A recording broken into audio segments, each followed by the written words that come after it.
So, meron na naman tayo ditong box na kailangan nating i-unbox. Isang napakalaking box. Actually, meron pang dalawa dito, no? So, isang napaka good vibes na unboxing day. Medyo nag-aalala ako sa box na to kasi yung packaging hindi ganun ka secure, no? Oh, parang basta na lang binalot ng box yung laman no? Okay guys, so check natin kung anong nilalaman nito.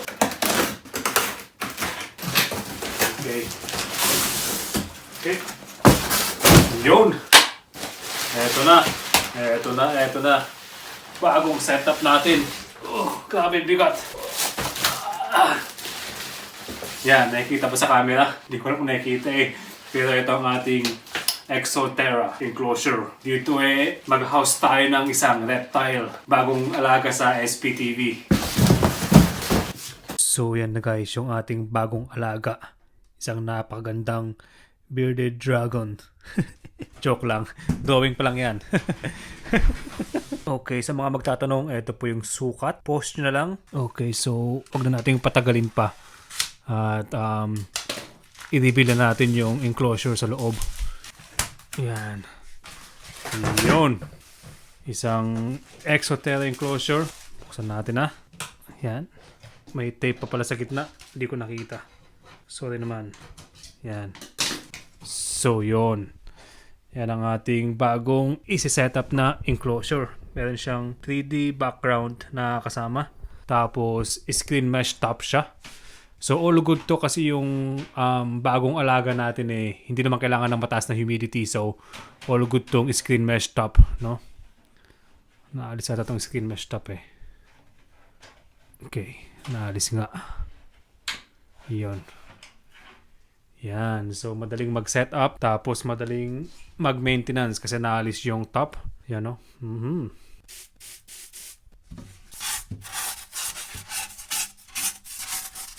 Okay, guys. So, unbox muna natin to, no? Kasi marami akong in-order May mga feeders din akong in-order. So, check muna natin yung mga feeders para masiguradong buhay sila. Ito pala yung mga feeders Yan. Napakasimpleng packaging Wala man lang heat pack or anumang mga packing peanuts ganun. Pero buhay naman sila, no? Yan. Ipis. Dubia ipis. Isa. Dalawa. Yun, buhay din sila. Pangatlo na Dubia ipis din. Tipid naman nila. Kukunting laman ng isang container. Tapos ito naman small locust, no? Ito yung isang box, guys. Silipin natin kung anong laman ito. Malaki din tong isang to. At least tong box na to meron siyang mga pang-suporta no? Para hindi ma-damage yung goods sa loob ng box. Okay, so meron tayo ditong calcium D3 na vitamins. Diyan ka muna. Tapos meron tayo ditong heat mat or heat pad. Siguro naman meron akong idea kung ano ang aking bagong pet sa SPTV. Tapos ito, yan, feeding dish or water dish. Kahit ano pwede. Pwedeng kainan ng sopas kung gusto nyo. Tapos, ito naman ay thermostat para sa heat mat. Diyan ka na muna. Nasaan yung vitamin D3 natin? Oops, nahuhulog sa pinakalikod. Mamaya ka na. Sarap mag-unboxing, no? Feeding dish or water dish ulit. Ito naman ay hide. Ito ang hide niya. Yan. Tapos, eto. Isa na namang hide. Napakagandang hide. Diyan ka na lang. Oops, baka mahulog. Diyan. Yan. Bakit tatlo yung feeding dish ko? Dami Bahala na. So, ito yung panghuli. Yan. Bug balls. Water source ng ating mga feeders. Yan na yung mga bagong dating natin ng mga ipis. Kumakain na sila. Meron pang maliit dun Tapos yung iba nandun sa gilid kumakain na rin Yan. Tapos yung mga locust natin nasa loob ng kanilang bagong kaharian. Yan, nilapag ko na yung container dyan tapos bahala na sa lumabas. Tapos may mga kunting spinach pa na natitira dito so ubusin mo nila yan Ngayon ako gagamit ng bug balls para sa aking mga feeders. Ito ang kanilang magiging water source bukod sa gulay, bukod sa kalabasa. Yan. Uy, yun pala siya Astig. Uy. Parang mga mata lang Tingnan natin kung magugustuhan ng ating mga alagang ipis Oops, kumulong yung isa, gumulong. Okay, itong isang to lumapit agad at tinikman yung ating mga Dragon Balls. Pati itong mga locos natin sarap na sarap sa Dragon Balls natin no? Oh, di ba? Ito yung mga bagong dating no, wow na wow sila. Yan, papakabusog sila. So, meron tayo ditong tablecloth. Ito ang gagamitin nating bedding ng enclosure para sa ating bagong alaga. So, yan. May guhit na nasakto sa flooring ng enclosure. So, yan. Nagupitan natin. Tapos, hinuhugasan ko lang kasi amoy factory Kailangan may ingat tayo, di ba? Dapat walang chemical. Masasamang elemento. So, pati itong mga water dish tsaka mga hides hinugasan ko na rin guys para sigurado tayong malinis sila. So meron tayong problema guys kasi wala nang space dito sa ating dalawang racks na to para sa ating malaking enclosure na ito. Hindi siya pwede dito kasi itong table na to pang 10 gallon aquarium lang Tapos dito wala rin masyadong space para dito, hindi siya ganun kalapad. So wala akong ibang choice kundi alisin yung ibang enclosures dito no. Kailangan natin silang i-move somewhere else para mapagkasya natin to. Sayang naman at napaka ganda na ng ating setup no. So yan guys, kasyang-kasya itong enclosure dito sa gitna ng rack. Hindi ko na kailangan i-adjust yung mga bars no kasi yun nga saktong-sakto lang. May space about kilid tapos may space konti sa taas. So ayun, kailangan ko ulit siyang ilabas kasi kailangan kong lapatan ng heat mat sa ilalim. Okay, so ito na yung ating enclosure tapos nakabaliktad na siya kasi kailangan natin ilapat tong heat mat na to sa ilalim ng enclosure.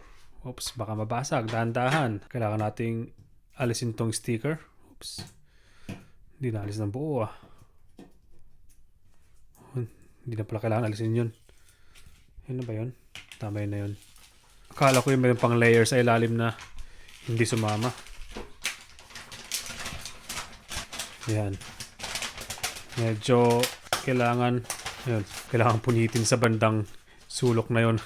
Okay, so paano ba to? Pag nakaganyan siya, dapat yung heat mat nandito no. Kasi gusto ko siya dito, bandang harap para dito siya tumambay sa dry area na yun. Okay, so kailangan dahan-dahan lang tayo no. Dahan-dahanin natin para hindi tayo magkamali. Kasi touch move to no. Yan. Iyon. Oops. Kala ko mahulog pa yung enclosure natin. Ito, may guhit dito kasi nagkamali ako ng lapat ng konti pero all goods pa rin naman yan. Okay, so dahan-dahan lang nating ipasok. Yan. Itong cable baka sumabit. Yan. Goods naman yung cable dun no, hindi sumasabit. Yun, so tulak pa natin.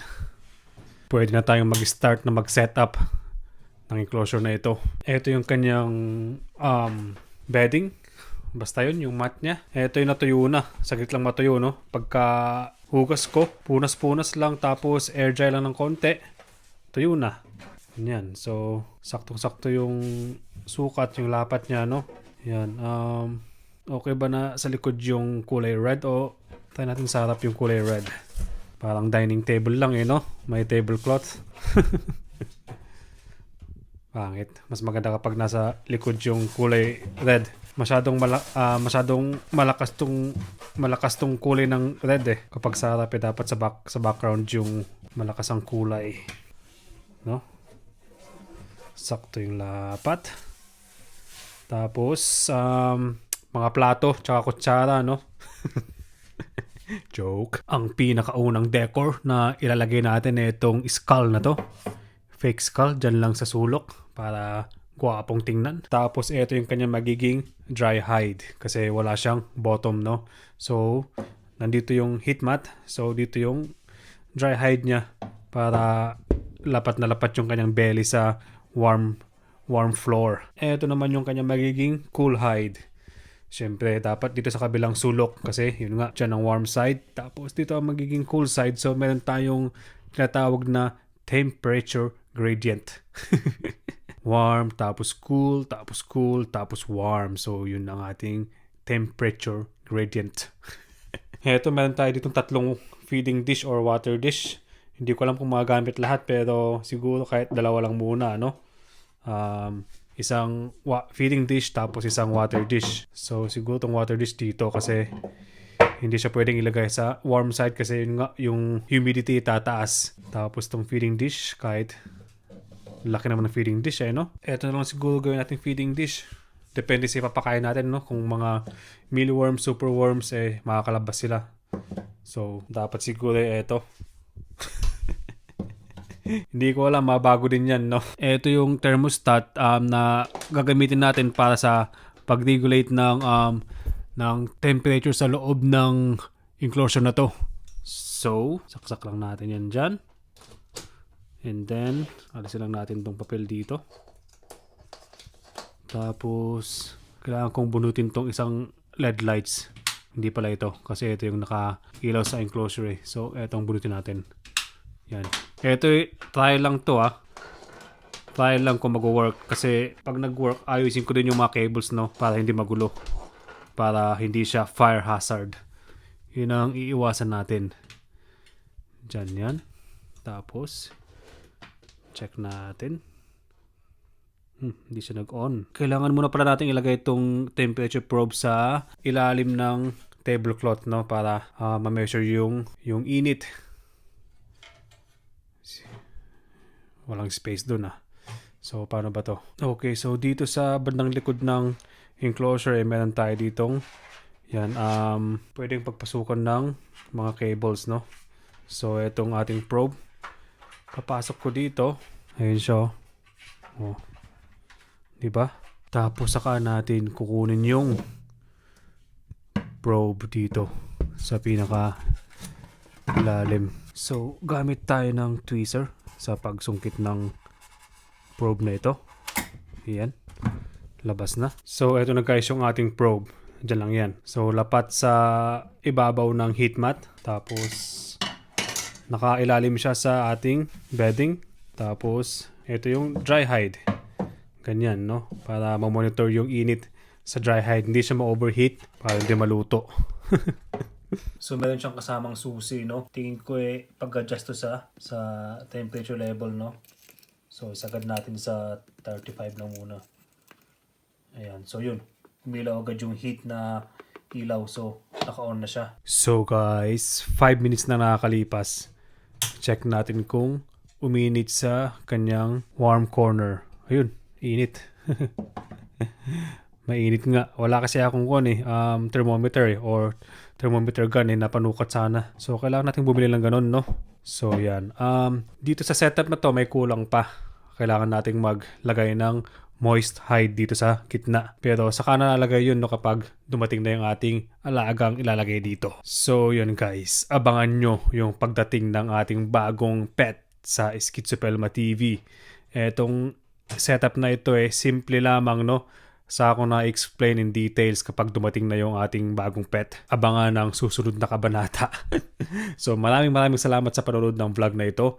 Sana ay patuloy suporta ng Schizopelma TV at Schizopelma Clothing. So sa mga hindi pa nakakaalam, meron tayong Schizopelma Clothing merch, okay? Stay safe lagi guys. Stay safe, stay healthy. So yun, chill lang tayo sa Schizopelma TV.